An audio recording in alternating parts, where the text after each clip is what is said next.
নমস্কার সকলকে বন্ধুরা। 30শে ডিসেম্বর সোমবার থেকে শুরু হতে চলেছে বাংলাদেশ প্রিমিয়ার লিগ এবং আজকের এই ভিডিওতে আমি তোমাদের সাথে বাংলাদেশ প্রিমিয়ার লিগের বিপিএল এর 2 নম্বর ম্যাচটির ব্যাপারে আলোচনা করব, যেখানে 2 নম্বর ম্যাচটিতে বিপিএল এর 2 নম্বর ম্যাচটিতে মুখোমুখি হতে চলেছে রংপুর রাইডার্স এবং ঢাকা ক্যাপিটালস। এবং এই ভিডিওতে এই ম্যাচটির টস প্রেডিকশন, ম্যাচ প্রেডিকশন আমি তোমাদের সাথে শেয়ার করার চেষ্টা করব। তোমাদেরকে বলবো তোমরা ভিডিওটাকে স্কিপ করো না, পুরো ভিডিওটা দেখো।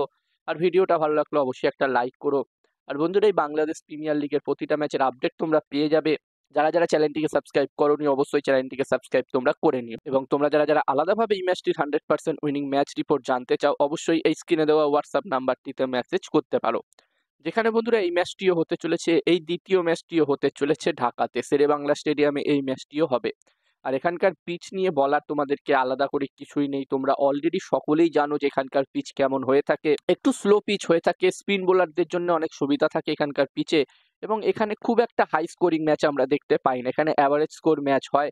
তবে এই ম্যাচটির জন্য এখানে 170 থেকে 180 প্লাস স্কোর যদি হয়, 170 থেকে 180, 185-র মধ্যে যদি টোটাল হয় প্রথম ইনিংসে, আমার মনে হচ্ছে একটি ভালো টোটাল হতে পারে।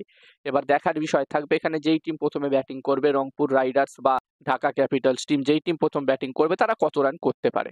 আর বন্ধুরা, এই ম্যাচটির জন্য ঢাকা ক্যাপিটালস এবং রংপুর রাইডার্স এই দুটি টিম স্কোয়াড নিয়ে যদি আমি আলোচনা করি, এই দুটি টিমের কাছে কোন কোন ভালো ভালো প্লেয়ার্স এই বছরের বিপিএল এর জন্য অ্যাভেলেবেল আছে সেটা নিয়ে যদি কথা বলি, তো বন্ধুরা ঢাকা ক্যাপিটালস টিমের কাছে যেখানে লিটন দাস, তানজিদ হাসান, জনসন চার্লস, মুস্তাফিজুর রহমান, তিসারা পেরেরার মতো টি-20-র ভালো ভালো প্লেয়ার্স আছে। ওভারঅল এই টিমটিকে খুবই শক্তিশালী দেখাচ্ছে।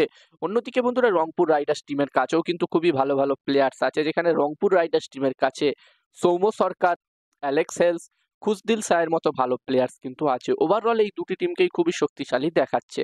এবার দেখার বিষয় থাকবে এখানে রংপুর রাইডার্স এবং ঢাকা ক্যাপিটালস এই দুটি টিম এই বছরের বিপিএল এ পারফরমেন্স কিরকম করতে পারে।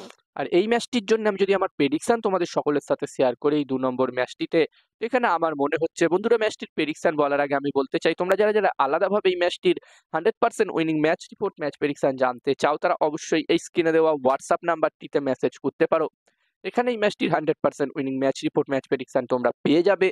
আর এই কাজগুলোর প্রমাণ দেখতে চাইলে হাসান ক্রিকেট প্রেডিকশন টেলিগ্রাম চ্যানেলেও জয়েন হতে পারো, লিঙ্ক আমি ডেসক্রিপশনে দিয়েছি। আর হাসান ক্রিকেট প্রেডিকশন একটি ইউটিউব চ্যানেলও আছে, তোমরা চাইলে ইউটিউব চ্যানেলটিতেও ভিজিট করতে পারো। আর যতদূর আমার বন্ধুরা মনে হচ্ছে এই ম্যাচটিতে টস জিততে পারে এখানে এই 2 নম্বর ম্যাচটিতে রংপুর রাইডার্স, এবং এই ম্যাচটিও জিততে পারে রংপুর রাইডার্স। আমার প্রেডিকশন রইল এই ম্যাচটিতে টস ম্যাচ দুটোই রংপুর রাইডার্স টিম জিতবে। এবার দেখার বিষয় থাকবে কি হয়। তো এই ভিডিওতে এই পর্যন্ত। এই ভিডিওটা ভালো লাগলে অবশ্যই লাইক করো। আর আমারও একটি টেলিগ্রাম চ্যানেল আছে, তোমরা চাইলে আমার টেলিগ্রাম চ্যানেলেও জয়েন হতে পারো, লিঙ্ক ডেসক্রিপশনে দেওয়া আছে।